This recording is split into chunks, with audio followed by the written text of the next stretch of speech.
Oui, quand j'ai rempli le doodle pour savoir qui allait prêcher le 11 mai, j'ai vu que tous les autres pasteurs n'étaient pas là. Vous avez remarqué, ils sont tous barrés. C'était un long week-end, donc bon, ben, du coup, je m'y suis collé. Je me suis dit, bon, c'est mon anniversaire, mais c'est un plaisir. On était avec Sandra à Paris ce matin, et puis on a vécu des bons temps hier. On était avec le pasteur Robert Baxter et son épouse, avec toute une équipe. C'était très encourageant, très édifiant. Le corps de Christ, il est bien vivant. Il est bien aussi singulier, dans le sens, c'est beau. Le corps de Christ, c'est beau, parce que c'est rempli de diversité. Et puis c'est vrai, parce que j'imagine, et qui a été interpellé par l'intervention de l'équipe de l'aumônerie, là. Et puis, attendez, pas juste interpellé, mais genre interpellé, peut-être bien qu'il va falloir que j'aille les voir après pour voir de quoi il en retourne. Qui est dans cette dynamique-là? Une personne là? Ok, 2, 3, 4, 5, 6. Normalement, quand il lève les mains, c'est bon, vous pouvez les compter, vous pouvez déjà les compter avec. Et encore là? Ok, ouais, 7. Ok, je regarde s'ils sont pas déjà engagés dans plein d'autres trucs, et puis... Non, mais c'est fabuleux. Je crois vraiment. Et puis, vous savez, Nadine, ça fait des années, je sais qu'elle, enfin, elle n'a pas attendu de faire son DU. Et puis, enfin, elle est en train de faire son DU, mais elle n'a pas attendu ça pour pouvoir être active dans le fait de prier, d'aller visiter les malades. Moi, depuis que je la connais, ça fait maintenant un certain temps, elle a toujours eu à cœur d'aller visiter les malades, visiter les malades. D'ailleurs, je pense qu'elle a de temps en temps murmuré à mon encontre parce que je suis pas le meilleur pour ça. Mais je te pardonne, Nadine, on a déjà parlé. Mais ce qui est beau, c'est qu'aujourd'hui, elle est là, puis elle embarque, elle vient avec ses chefs là, puis elle dit, hé, moi j'ai besoin que ça bouge dans cette église et j'ai pas envie juste d'être la seule. Et puis elle prépare la transition, c'est une femme responsable qui prépare sa relève, tout simplement. Et puis ben, j'ai vu quelques mains de jeunes, j'ai vu des jeunes et des moins jeunes, mais ça me semble essentiel qu'on puisse être une voix dans les hôpitaux, une voix dans les prisons, une voix dans tous ces endroits où les gens sont, comme ça a été dit, sont empêchés par leur position, par leur situation, de pouvoir être libres d'aller vivre le culte, d'aller vivre la communion. Ça ne veut pas dire que c'est impossible de le faire, mais c'est plus compliqué. Et puis il y a des choses qui ne dépendent pas d'eux qui les en empêchent. Et je ne sais pas si vous avez déjà été retenu par la maladie ou déjà été retenu par des choses qui sont plus fortes que vous, c'est-à-dire qui vous tiennent captifs. Est-ce que ça vous est déjà arrivé? Oui, est-ce que c'est drôle? Est-ce que vous avez aimé quand il y a quelqu'un qui est venu dans votre souffrance et puis prendre du temps avec vous, vous écouter, avoir de la compassion? Est-ce que vous avez aimé ça? Ben voilà. Donc si c'est vrai pour les autres, si c'est vrai pour nous, pardon, c'est vrai vraisemblablement pour les autres. Je ne sais pas quelle heure il est, 19h27. Bon alors, j'ai compris un truc, c'est quand tu invites un aumônier, quand il tape à ta porte, il dit « j'en ai pour 30 secondes ». Il reste 20 minutes. On a vu? Parce qu'on avait dit un quart d'heure, ils ont pris un quart d'heure chacun. Bon, vu qu'ici on pratique le pardon, vous êtes déjà tout pardonné, et je pense que c'était plus que nécessaire, mais je ne vais pas, moi, essayer de m'étendre trop. Mais j'aimerais faire du lien avec ce qui a été partagé, ce cœur. On est ici dans la période, vous savez, entre Pessah et Shavuot, on est à l'Ascension pour parler français, et puis la Pentecôte va se pointer prochainement. Et quand on était à l'intercession jeudi, je leur ai posé la question, ils étaient comment les disciples dans ce moment où il y avait une promesse, ils étaient dans l'expectative d'eux, mais à la fois il y avait aussi le doute, il y avait la crainte, il y avait ouais, il nous a largués, il s'est barré, il y avait peut-être un peu de colère, il y avait de l'incompréhension. Il y avait toute une situation où c'était compréhensible que les disciples de Jésus soient un peu, je ne sais pas, ouais, mal à l'aise ou... Attends, j'ai pas fait un truc. C'est ce temps comme s'il y a des périodes de transition. Et pour moi, je trouve que l'hôpital, la prison, beaucoup d'éléments dont vous avez parlé sont des éléments de transition. C'est-à-dire que je n'ai pas vraiment choisi d'être là. On m'a forcé, ou enfin, il se trouve que je suis là, mais je suis un peu dans une transition. Et puis, j'aimerais en sortir. Parce qu'en dehors de l'armée, mais bon, en général, je ne sais pas, tu sors de l'armée, pourquoi? C'est bon, peut-être parce que c'est fini pour toi. Non. Mais je vais prendre l'exemple de l'hôpital et de la prison. Ceux qui sont à l'hôpital, ils veulent en sortir. Ceux qui sont en prison, ils veulent en sortir. Et ceux qui sont à l'aéroport, bon, ça ne marche pas pour tous les exemples. Mais vous m'avez compris. Et il y a cet endroit dans la parole de Dieu qui m'a interpellé. Et j'aimerais tout à l'heure qu'on puisse prendre un temps, j'aimerais prier pour vous. J'aimerais prier pour vous pour que vous puissiez être remplis d'un esprit qui vous pousse, qui vous fortifie, qui vous donne la sagesse nécessaire pour entreprendre ce que Dieu a prévu pour vous préalablement. Ce que lui, il a dans son cœur depuis toujours, et puis il essaye de vous le communiquer tant bien que mal. Mais bon, des fois on est un peu sourd, des fois on est un peu blessé par la vie, puis des fois on ne comprend juste pas son langage. On a plein de filtres déformants, et puis on est handicapé dans la façon d'écouter Dieu. Mais Dieu, il n'en a pas fini avec vous. Amen. Alors, bon, le titre de ce message, ça pourrait être, j'ai piqué ça dans Exode 31, 4, c'est « Je les ai rendus capables ». Et c'est Dieu qui dit « Je vous ai rendus capables ». Et puis il dit ça à ce personnage de la Bible dont je parle souvent, je l'aime bien parce que, je sais pas, mais je l'aime bien, c'est Betsalel. Betsalel, c'est cet homme qui a reçu un esprit extraordinaire de la part de Dieu, pas juste pour recevoir un esprit et dire « moi je l'ai reçu, pas toi », mais pour un but, pour un objectif particulier. Et puis, c'est quoi cet objectif c'est quoi l'objectif que Betsalel a reçu? C'est de pouvoir concevoir les éléments qui vont constituer le tabernacle, la tente d'assignation. Le lieu de la présence de Dieu au milieu du désert.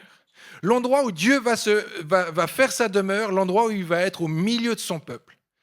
Donc, imaginez-vous, c'est comme si Dieu te vient vers toi et il dit « Je vais souffler sur ta vie, je vais souffler un esprit qui va te rendre sage, qui va te rendre intelligent au point d'être capable de construire un endroit, construire des outils, construire quelque chose qui va permettre que la présence de Dieu demeure au milieu de nous. » Ben oui, ça c'est l'artiste qui parle, Christine. Parce qu'on a besoin de cet esprit. Parce que quand tu es derrière ta toile blanche, tu es derrière ta situation, ta page Excel, ton je ne sais quoi, et puis tu n'as pas cet esprit de Dieu qui souffle à l'intérieur de toi, tu peux produire, tu peux te souvenir ce qu'on t'a appris, tu peux essayer de répondre à des exigences, tu peux répondre tu peux faire le taf, pour le dire. On est tous capables de faire le taf. On pousse un peu et puis on fait le taf.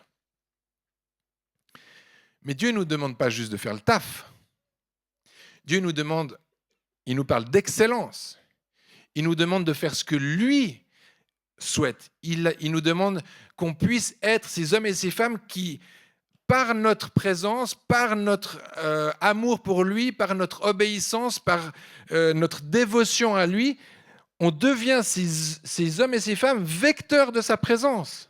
On arrange les choses de façon à ce qu'ils puissent venir. On a mis des lumières, on a mis des écrans, on a mis de la sono, on a mis des gens, on a mis des chaises. Et puis on dit, Seigneur, maintenant on est prêt, viens. Et est-ce qu'il vient? Bah oui. Enfin, bon. Oh, le blanc, là. Vous me faites soucier. Vous avez pris trop de soleil aujourd'hui ou quoi? Non, on aurait bien voulu, on était dans le train plus ou moins toute la journée. Ça aurait été bien au soleil. Bon.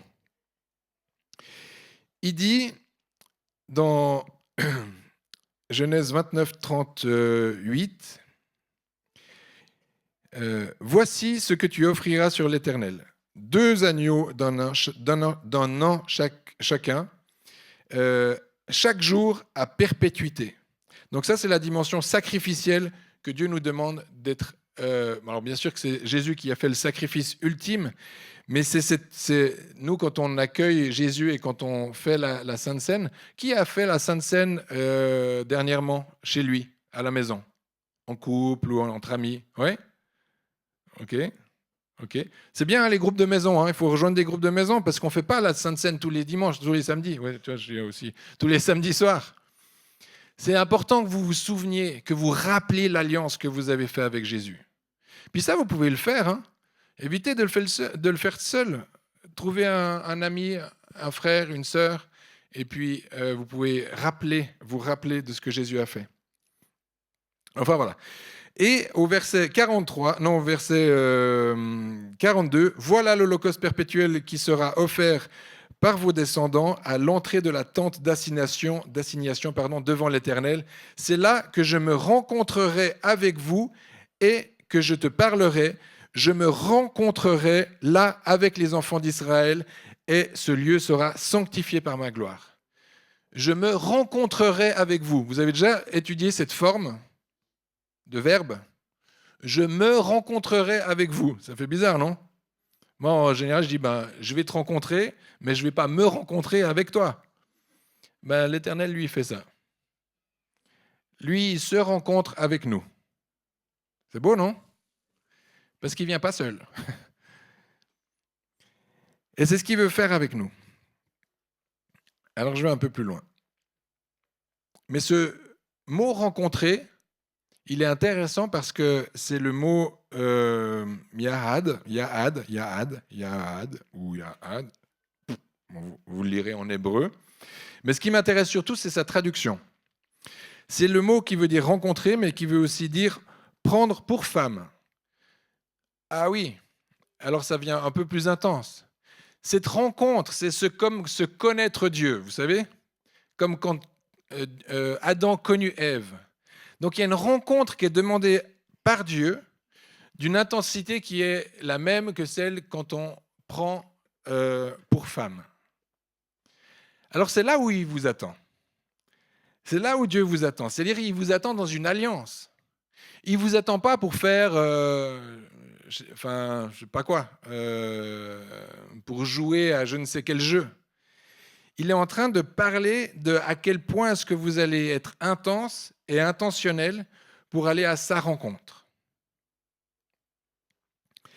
Et quand j'entends ce projet d'aumônerie, qui n'est pas un projet, hein, c'est concret, c'est cette vie d'aumônerie, cette vie d'aller à la rencontre de l'autre, d'aller à l'écoute de l'autre, je veux croire qu'il y a certains d'entre vous pour qui le lieu de votre rencontre, là où vous allez vous rencontrer avec lui, ce sera peut-être dans une chambre d'hôpital, ce sera peut-être dans une prison avec je ne sais qui, parce que Dieu, il va aimer cet endroit et il va vous rencontrer, il va venir avec vous dans cette rencontre.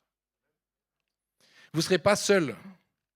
Vous serez non seulement pas seul, mais vous serez en plus exactement à l'endroit où lui avait prévu que vous soyez, c'est-à-dire il vous a façonné, il vous a constitué, il a fait de vous cet homme ou cette femme qui a cette intelligence sociale, qui a cette intelligence émotionnelle, qui a cette intelligence spirituelle.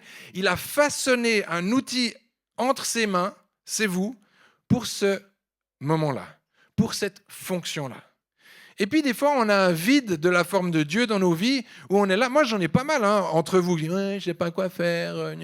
Enfin, non, vous n'êtes pas à ce point-là, mais j'interprète un peu. Mais des fois, vous avez un sentiment de vide à l'intérieur de vous. Votre job vous satisfait pas, vos relations vous satisfont pas, c'est un peu. C'est peut-être parce que tu n'es pas en train de faire ce pourquoi Dieu t'a créé, tout simplement. C'est sûr. Ok. Je vais un peu plus loin. Ce qui est intéressant, c'est comment Dieu a fait avec ce Betsalel. Il dit « Sache que j'ai choisi Betsalel, fils de Uri, fils de Our, de la tribu de Juda. » Donc il a choisi cet homme. Donc comme vous, il vous a choisi. Tu remarqueras qu'il ne revient pas 200 fois dans la Bible, Betsalel. Il vient à un moment donné très particulier. Il vient à un moment donné où il faut construire quelque chose qui va changer toute la destinée d'un peuple. Parce qu'eux, ils sont en attente, ils sont un peu comme en prison, vous vous souvenez? Ils viennent de sortir d'Égypte, le peuple d'Israël, ils sont dans le désert. Je vous rappelle juste l'histoire. Donc, ils sortent d'Égypte, ils sont dans le désert, et puis Dieu est déjà en train de parler à Moïse d'une tente d'assignation. Il est déjà en train de donner quelques consignes. Il est en train de montrer la voie de qu'est-ce qui pourrait se passer, comment est-ce que la présence de Dieu pourrait s'établir sur cette région et comment ça pourrait se passer. Parce qu'ils n'avaient aucune idée de comment ça pouvait se passer. Il n'y a jamais eu de tabernacle, il n'y a jamais eu de temple, il y avait des pyramides, il y avait des sphinx, ils étaient tous de profil. Mais jusqu'à présent, il n'y avait pas cette dynamique de l'Éternel au milieu de son peuple. C'était nouveau. Tout était à créer.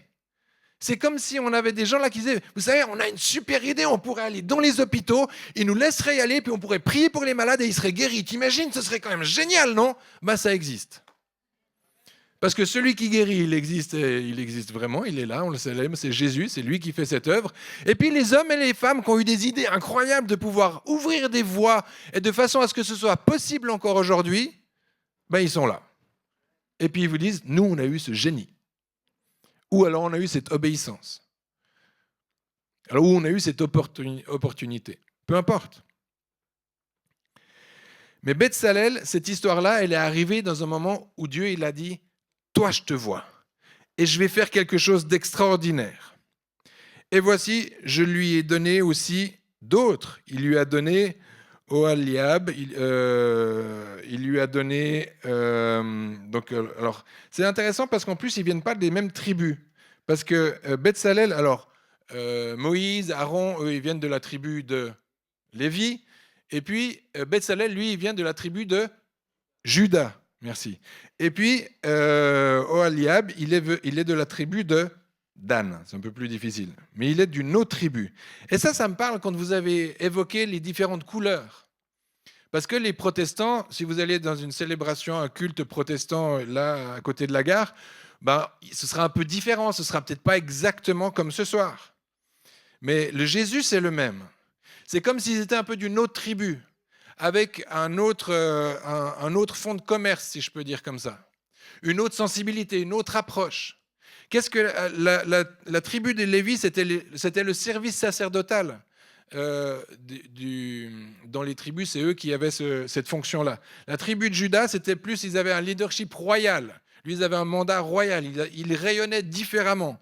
Et puis, la tribu de Dan, bon, c'est des raccourcis, mais eux, ils sont plus reconnus pour la justice et la force. Alors, on voit que c'est des hommes qui viennent de tribus différentes, d'héritages différents, avec un prisme différent, une compréhension différente du monde. Et c'est ce que Dieu aime. Et je crois que c'est vraiment important que nous aussi, on puisse avoir ce que Dieu nous a donné ici dans cette maison, parce que Dieu, il vous a donné, vous, à cette maison, vous en tant que personne singulière, avec vos dons, vos capacités, toutes ces choses-là. Et puis, vous avez été façonné dans cette maison aussi avec une façon de réfléchir, une façon de voir le royaume. On a travaillé au renouvellement de votre intelligence depuis la base de l'Évangile, des Écritures, de l'Ancien Testament, toutes ces choses-là, mais aussi au travers de notre culture d'Église. Alors vous allez être là-bas dans la salle, puis vous parlerez fort. Parce qu'ici, on parle fort. Je dis, mais pourquoi Jésus peut aussi agir en parlant doucement. Oui, mais moi, dans mon église, je parle fort. Ah bon, ben... Mais ça fera pas... On a le droit de parler fort? Non, pas trop? Ah, ça dépend. Ben, il faut s'adapter, voilà. Il faudra s'adapter. Je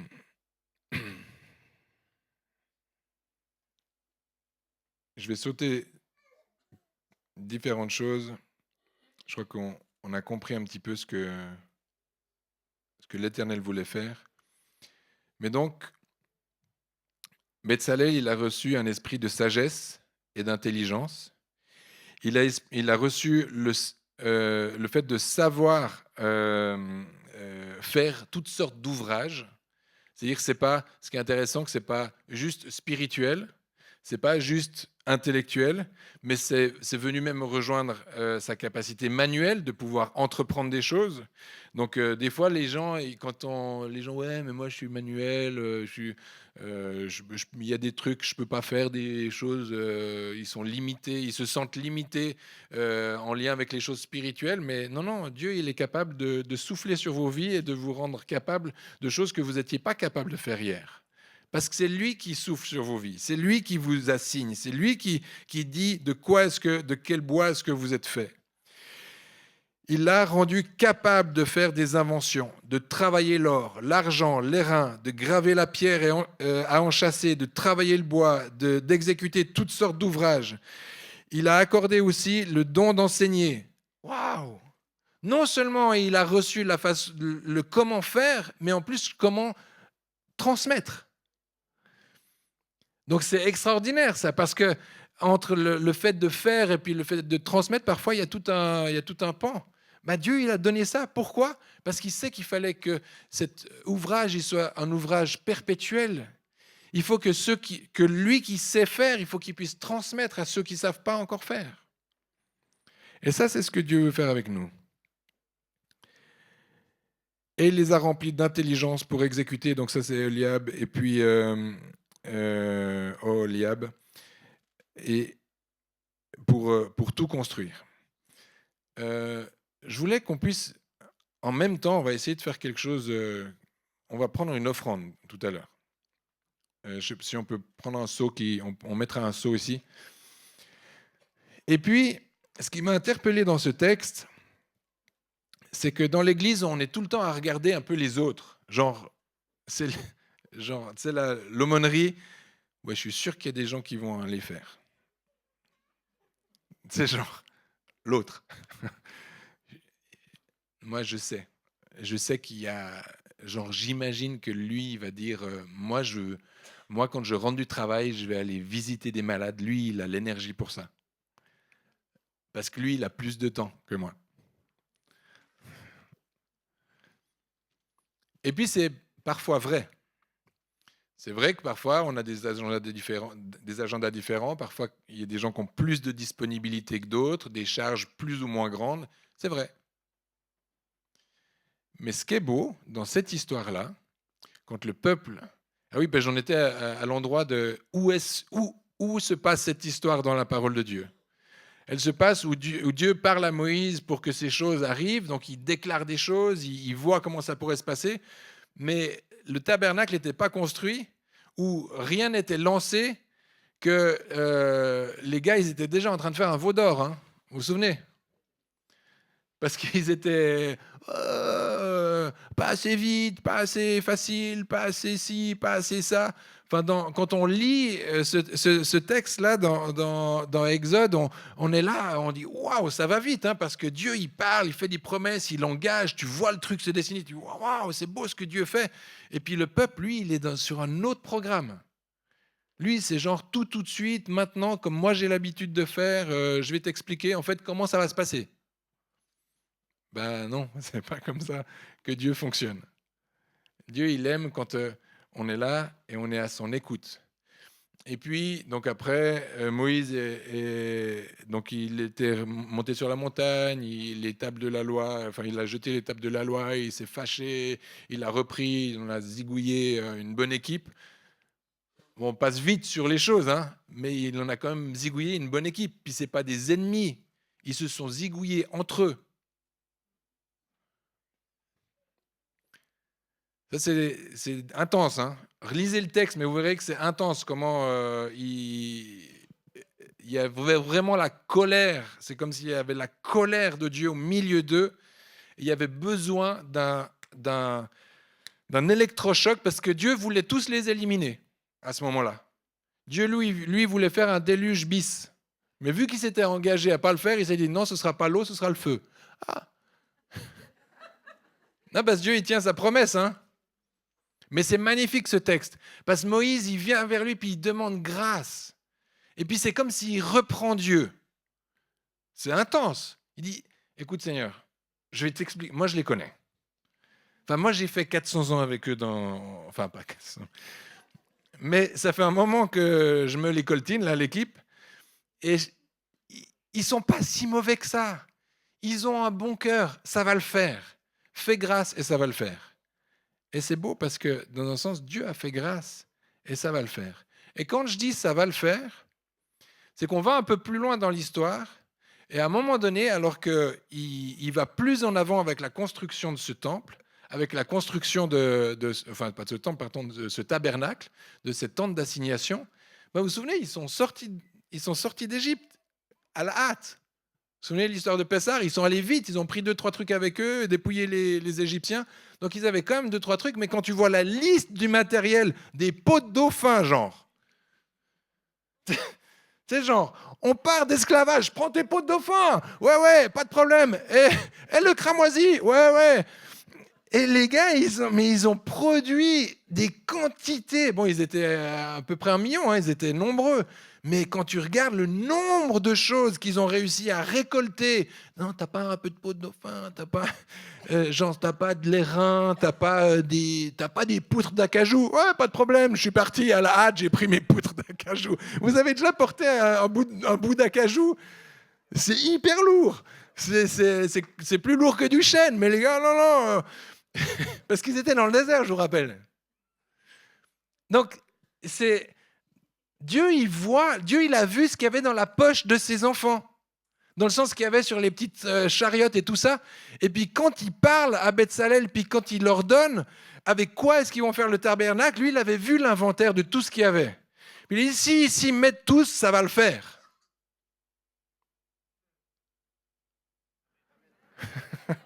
S'ils s'y mettent tous, ça va le faire. Amen.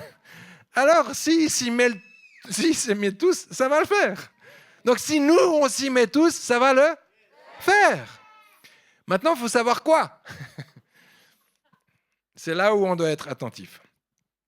Et ce qui est magnifique, c'est que non seulement c'est s'ils s'y mettent tous, ça va le faire, mais le peuple apporte beaucoup plus que ce qu'il ne faut pour exécuter les ouvrages que l'Éternel a ordonné de faire.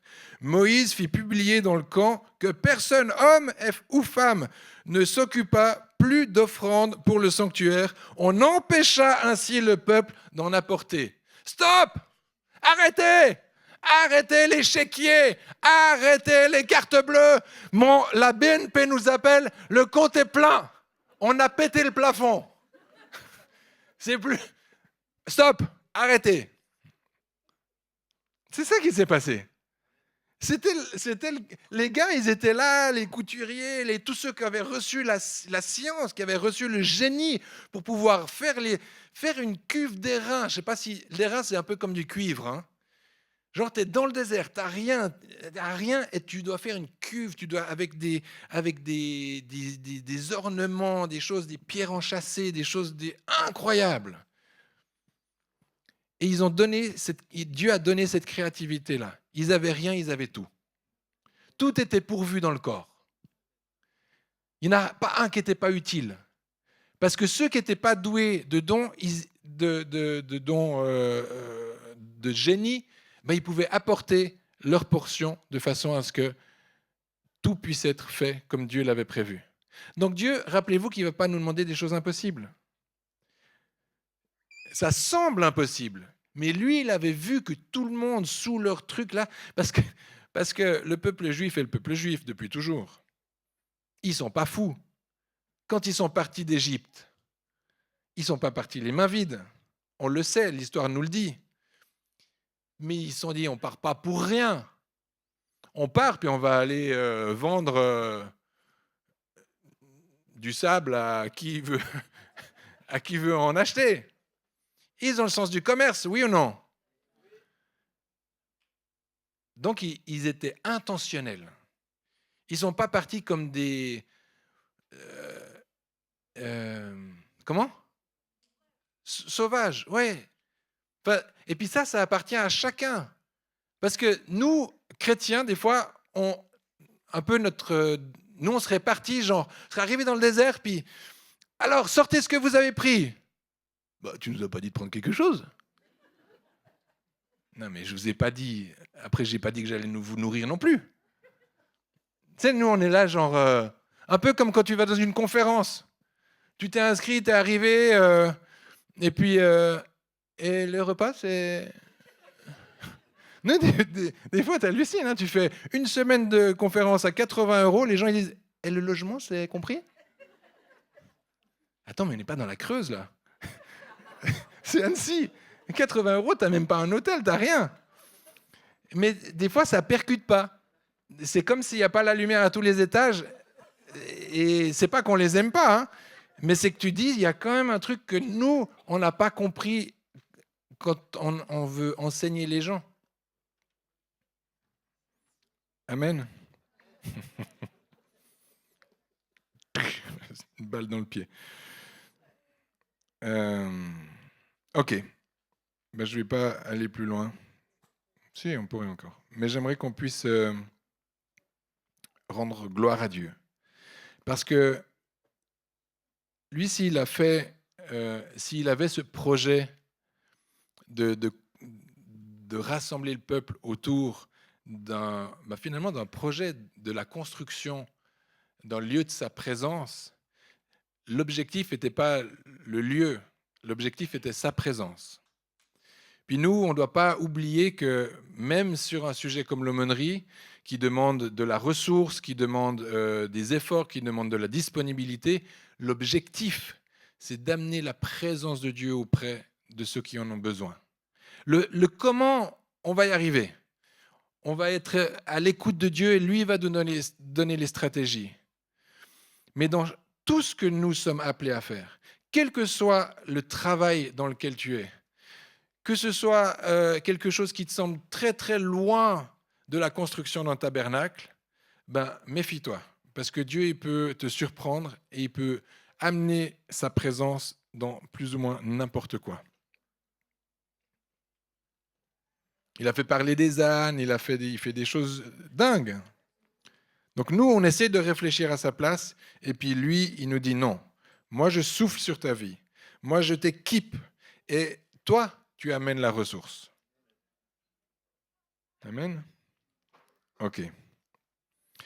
Alors, on va faire la chose suivante. Je vais vous demander de vous lever.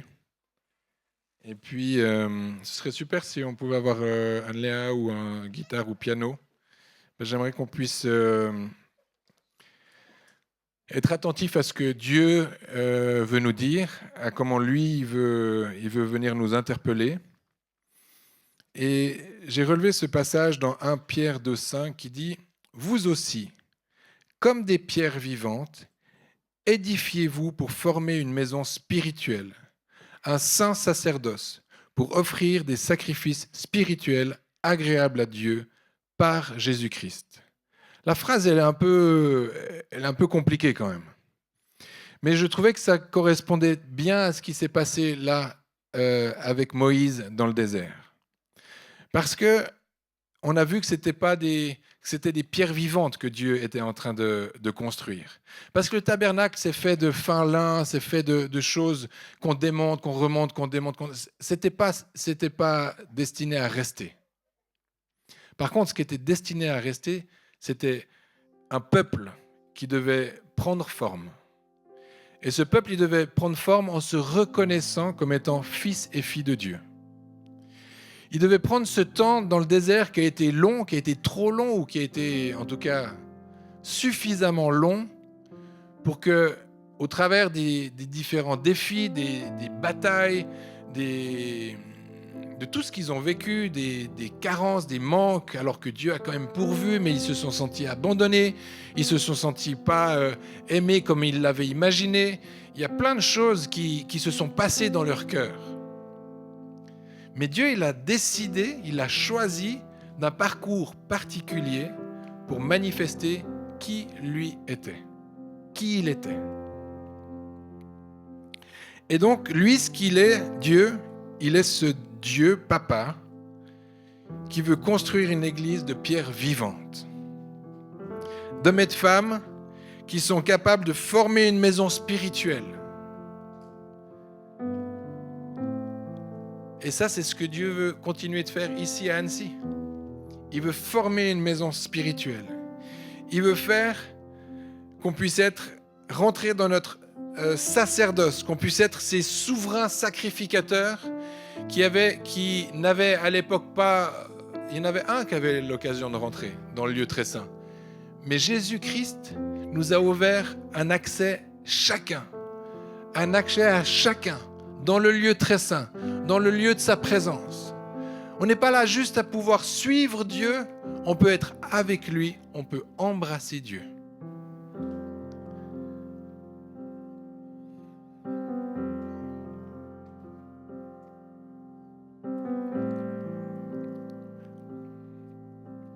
Alors Seigneur Jésus, j'aimerais prier maintenant. Si vous êtes là et vous vous êtes senti interpellé par le fait de recevoir, de devoir recevoir, que Dieu puisse souffler sur vos vies. Si vous voulez que Dieu puisse souffler sur vos vies, que je puisse prier dans le sens où vous puissiez recevoir cet esprit qui vous rend capable, cet esprit qui rachète aussi qui vous redonne de la dignité, qui vous redonne cette capacité de pouvoir dire alors j'étais esclave, je suis là dans un endroit d'errance, je suis là dans un endroit où je ne sais pas exactement où je dois opérer, ce que je dois faire. J'ai compris qu'il y avait un projet, j'ai compris qu'il y avait un Dieu, j'ai compris qu'il y avait une destinée, j'ai compris qu'il y avait quelque chose et c'est pour ça que je suis là ce soir. C'est parce que j'ai compris qu'il y avait un Dieu. Mais maintenant j'aimerais recevoir cet esprit qui me donne une consigne plus claire, qui m'équipe, qui me façonne, qui me montre à quoi est-ce que je suis appelé. Alors venez devant pour recevoir ça.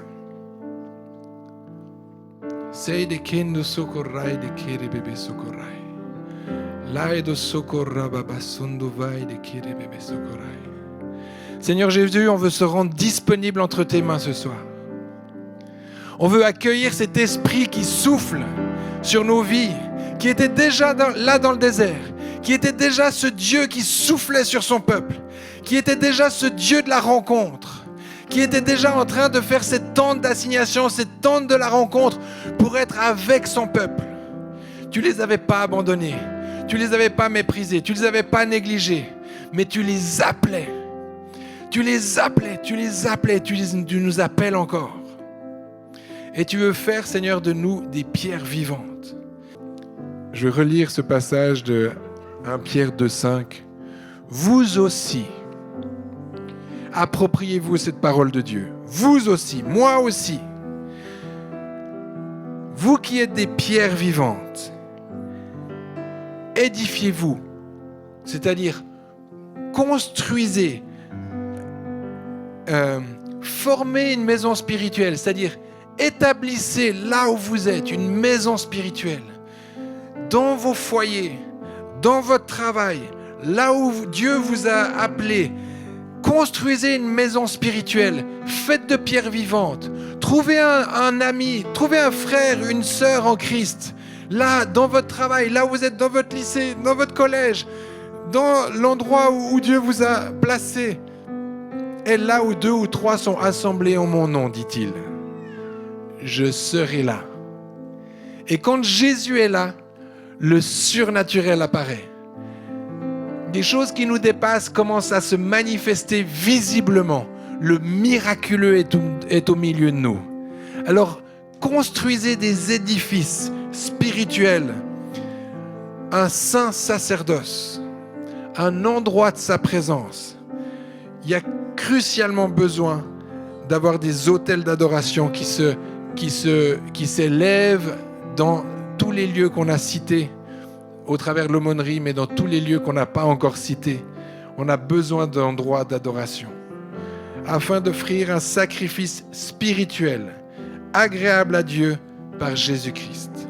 Amen. Alors on va mettre un seau d'offrande ici. On peut mettre, pour ceux qui veulent, on peut mettre le diapositive